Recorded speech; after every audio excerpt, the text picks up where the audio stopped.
Ne, šice. Dobře, tak před 2 lety, tak nic. A kdo je ten poslední, co to dal? Nějaký Bogen. Bogen, Duel Maestra. Ano, tak. Dobře, prostě nikdo nebítl Duelo Maestra za poslední 2 roky. 2 roky! Já vím kdo, Magnificentu.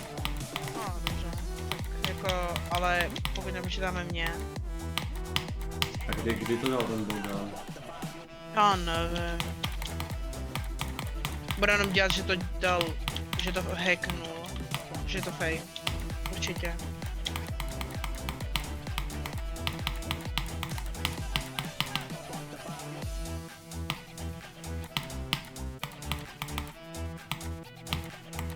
Co jsi měl ke snídani?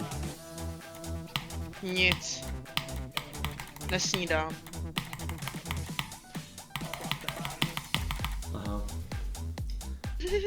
Já jsem měl rohlík s máslem, šunkou, sýrem a salátem.